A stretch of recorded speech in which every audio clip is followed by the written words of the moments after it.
அன்பு ரிஷபராசி நண்பர்களே, இன்னைக்கு உங்க ராசிநாதன் சுக்கிரன் உங்க ராசியிலேயே இருக்கிறதுனால உங்க தன்னம்பிக்கையும் வசீகரமும் அதிகரிக்கும். ஆரோக்கியமும் மன அமைதியும் நல்லபடியா இருக்கும். குரு பகவான் உங்க 2ஆம் வீட்ல இருக்கிறதால குடும்பத்துல சுப நிகழ்வுகள் நடக்க வாய்ப்பிருக்கு. பணவரவும் சிறப்பா இருக்கும்.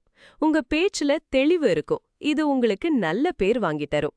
சந்திரன் மற்றும் ராகு 10ஆம் வீட்ல இருக்கிறதுனால உத்தியோகத்துல எதிர்பாராத முன்னேற்றங்கள் வரலாம். புதிய பொறுப்புகள், பதவி உயர்வு வாய்ப்புகள் உண்டு.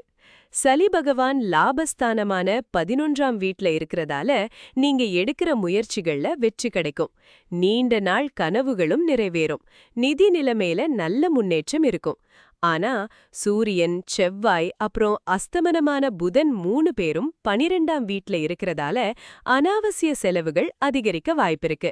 ஜாக்கிரதையா இருங்க. குறிப்பா அஸ்தமனமான புதனால முக்கியமான முடிவுகளை எடுக்கும்போது கவனமா இருக்கணும். கேது உங்க 4ஆம் வீட்ல இருக்கிறதால வீட்டுல சின்ன அமைதியின்மை இருக்கலாம். தாயார் ஆரோக்கியத்திலையும் கவனம் தேவைங்க.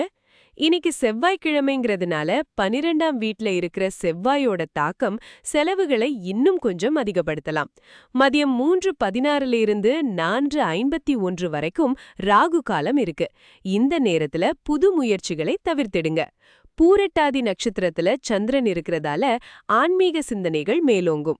இன்னைக்கு முக்கியமான முடிவுகளை எடுக்கும் முன் இருமுறை யோசிங்க. அனாவசிய செலவுகளை கட்டுப்படுத்துங்க. ராகு காலத்துல புதிய முதலீடுகளை தவிர்க்கவும். அவசரப்பட்டு வாக்குறுதிகள் கொடுக்க வேண்டாம். குடும்பத்தோட நேரம் செலவிடுங்க. ஆன்மீக சிந்தனைகள்ல ஈடுபடுங்க. முருகப்பெருமானை வணங்கி கந்த சஷ்டி கவசம் படிங்க.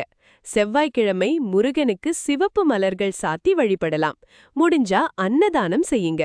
இன்னைக்கு உங்களுக்கு ஒரு 5க்கு 5 மதிப்பெண் கொடுக்கலாம். நாள் முழுக்க சந்தோஷமா இருங்க. வாழ்த்துக்கள்.